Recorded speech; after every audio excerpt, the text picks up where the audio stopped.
Hello అండి.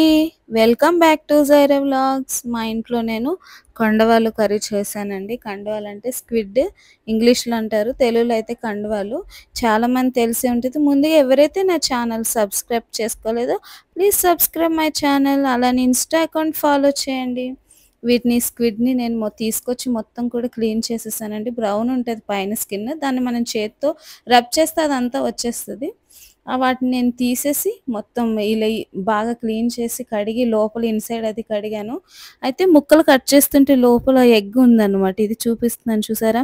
అది egg అన్నమాట. ఇప్పుడు నేను దాన్ని కట్ చేయట్లే అలానే వేసేస్తున్నా. మళ్ళీ మనం దాన్ని కట్ చేసేస్తే ఎగ్ అంతా పోతుందన్నమాట. సో, అది అలానే ఉంటే చాలా బావుంటది. లోపలుంటది.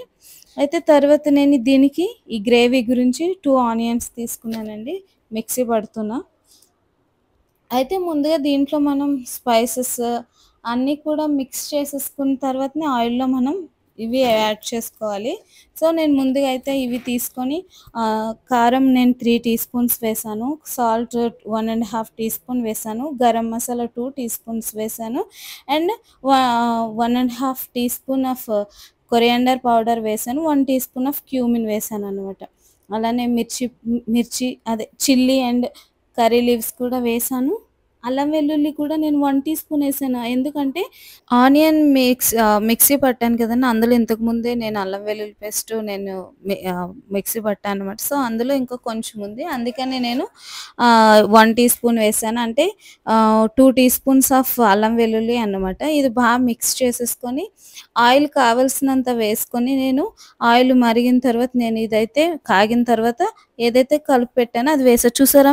ఇందులో మనం వాటర్ యాడ్ చేయొద్దు. ఎందుకంటే ఇందులో నుండి ఖచ్చితంగా వాటర్ చాలా వచ్చేస్తదనమాట. ఈ ఆయిల్ అంతా కూడా మగ్గే వరకు కూడా అది ఎగిరే వరకు కూడా మనం ఉడికించుకొని దాన్ని ఆపేయాలి ఆయిల్ పైకొచ్చిన తర్వాత. చూడండి నెక్స్ట్ నేను తర్వాత తీసాను. ఒక 10 నిమిషాలకి ఆయిల్ అంతా ఎగిరిపోయింది. నేను చిన్న మంట మీద ఉడికించా. ఇవి చాలా మెత్తగానే ఉంటాయి. చూస్తే మళ్ళీ గట్టిగా అనిపిస్తుందేమో కానీ ఇవి చాలా బావుంటాయి. మీరు కూడా ఎవరైతే ట్రై చేయలేదో ఒకసారి స్క్విడ్ తీసుకొచ్చి ట్రై చేయండి. ఎగ్ ఉన్నవి కూడా చాలా బాగుంటాయి. నేను చూపించిన స్క్విడ్ దాని లోపలంతా కూడా ఒక్కొక్కటైతే ఎగ్ ఉంటది. అవైతే చాలా బాగుంటాయి. ఒకసారి మీరు కూడా ట్రై చేయండి. కర్రీ అయితే చాలా ఫాస్ట్‌గా రెడీ అయింది. Thanks for watching.